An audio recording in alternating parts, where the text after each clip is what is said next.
Welcome back. For this deep dive, we're really digging into some quite profound themes, aren't we? We are. Things like faith, sticking with it when things get tough, and actually finding joy in belief. And we've got a great mix of sources, some Psalms, bits from John's Gospel, and even a moment from the Acts of the Apostles. Yeah, quite a range. So our mission really is to pull out those key insights, how to keep your faith strong, find that inner resilience when you're facing challenges, all designed so you get the core knowledge efficiently. And it's amazing how these, ancient texts still speak so clearly to things we all experience. They're more than just history. Definitely. Almost like a guide for navigating belief today. Right. A roadmap in a way. Okay, let's dive in. First theme, light, salvation, fearlessness. Psalm 27.1 kicks us off. It does. The Lord is my light and my salvation. Whom shall I fear? Such a powerful opening line. It really is. What's packed into that image? Light and salvation. Well, think about it. Light, it gives you direction, cuts through the dark, right? And salvation, that's about being safe, delivered. Yeah. Okay. So when the psalmist says the divine is both those things, it's fundamentally shifting focus. Instead of dwelling on the fear, the potential threats. You look towards the source of light, the security. Exactly. Oh. It's an act of choice, a way to reorient yourself when you feel that anxiety start to creep in. It's not just passive belief. Right, choosing where to focus. But then we hit this other idea in the reflection passage. It suggests following your faith might actually lead to, rejection. Yeah, that seems like a contradiction at first, doesn't it? It does. How does that fit with the security we just talked about? Well, the passage suggests that experiencing opposition isn't necessarily proof you're doing something wrong. It could actually indicate you're deeply aligned with your faith. Huh. How so? Think about it. If your core values are genuinely different from the, mainstream culture, isn't friction almost inevitable sometimes? I suppose so, yeah. So this opposition isn't presented as, failure. It's framed more as a possible sign of your commitment. It mirrors the experiences of the central figure in that faith tradition. So adversity isn't a detour, it might be part of the path itself. Could be, yeah. Yeah, it reframes it. So if you're facing that resistance, how do you maintain that inner light, that sense of security? The passage gives specific advice. Stand firm in love, truth, and faithfulness. It's about grounding yourself in those core things, no matter what's happening externally. Not seeking conflict, but staying true. Precisely. Even when it's not the popular thing to do. Okay. Now, John's Gospel takes this idea of potential conflict even further, right? John 15:8-19. He does, very directly. If the world hates you, know that it has hated me before it hated you. It sets up a pretty stark contrast. If you were of the world would love its own. It really emphasizes being separate. Exactly. And remember the context here. Early Christians were increasingly distinct from both Jewish traditions and Roman society. They faced suspicion, sometimes worse. So this passage speaks to that tension. Absolutely. That idea of being chosen out of the world highlights that distinct identity and, the conflict that can sometimes come with it. And then verse 20 doubles down on that. Right. A servant is not greater than his master. It draws that direct line if the central figure faced persecution. Then followers might expect the same. It sets an expectation. It does. And crucially, verse 21 says this happens on my account because they do not know him who sent me. Meaning the resistance isn't necessarily personal, it's about the message itself. Often, yes. It suggests it's a reaction to the message and the divine authority it claims, stemming from a lack of understanding. Okay, that's quite a heavy perspective on potential difficulties. It is. But thankfully, our sources also give us this incredible counterbalance. Psalm 100. Yes. Make a joyful noise.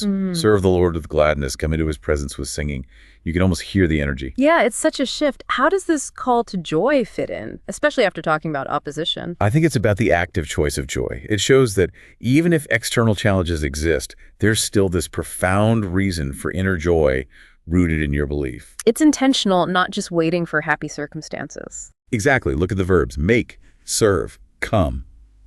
It's an active engagement. It reminds you that your inner state isn't solely dictated by what's happening outside. And the psalm gives reasons for that joy too, doesn't it? Verse 3. It does. Know that the Lord is God. It is he that made us and we are his. That fundamental relationship. The creator and created, being known, belonging. Precisely. That recognition fosters this deep security, this sense of belonging, which is, a natural source of joy. It anchors you. Even when things are tough externally. Right. And verse 5 brings it home. For the Lord is good. His mercy endures forever. That enduring goodness, that faithfulness across generations. So that's the foundation for the joy. It doesn't deny the challenges. Not at all. It holds both realities. The potential for struggle exists alongside this constant, deep reason for joy and gratitude. You hold them in tension. Okay, that makes sense. Now let's shift to something a bit more practical. Acts 16, Timothy joining Paul. Right, a narrative section. It mentions Timothy has a good reputation among the believers. Why point that out? It seems to highlight character, doesn't it? Integrity within the community. His reputation suggests he was trustworthy, committed, a good partner for the work. So how you live your faith matters. Clearly, it builds credibility. Then there's this decision Paul makes, having Timothy circumcised. It seems very pragmatic because of the Jews that were in those places. It does seem pragmatic, yeah. It shows a real willingness to be culturally sensitive, maybe, to remove obstacles to actually communicating their message. So not compromising belief, but adapting the approach. That's how it reads. They wanted to connect with specific Jewish communities, so they addressed a potential stumbling block for that audience. It's practical wisdom, really. Adapting for the audience. And then as they travel, they're delivering these decisions from the apostles and elders. Yeah, which suggests some structure, right? A shared understanding developing in the early church. Like guidelines for belief and practice. Probably. Something to foster unity. And it seemed to work. Verse 5 says the churches were strengthened and grew, so structure helped. But then things get really interesting with the guidance aspect, the Holy Spirit stopping them from going into Asia. Yeah, and then the Spirit of Jesus not allowing them into Bithynia. It's fascinating. It implies their own plans weren't the whole story. There was another force at work, redirecting them. Exactly. It suggests the path forward isn't always linear or what you expect. There's this sense of divine intervention changing their course. So roadblocks aren't always just roadblocks. Maybe not. Sometimes they might actually be pointing you somewhere else. Somewhere more important, perhaps. The text implies that, anyway. Which leads directly to Paul's vision, right? The man from Macedonia. Yes. Come over to Macedonia and help us. They had to be stopped from their original plans, seemingly, to be open to this call. That's quite the aha moment. Recognizing guidance in a detour. It really is. Oh. And notice their response, they immediately sought to go, concluding that God had called us to preach the gospel to them. So active discernment and willingness to pivot. Absolutely. They interpreted the vision, the redirection, as a divine invitation, and they acted on it, even though it wasn't their initial plan. Being receptive led to this significant shift. Okay, so wrapping up this deep dive, we've covered a lot of ground. We have, from inner strength and light, to understanding opposition, finding that core of joy, and then the practical side of seeking and following guidance, adapting as you go. It paints a picture of faith that's, well, both deeply personal and very much engaged with the world around it. Yeah, an inner conviction that fuels you, but also a willingness to navigate the real world, the challenges, and follow what feels like a higher calling. So here's something for you, the listener, to maybe chew on. We've looked at texts from very different times, different situations.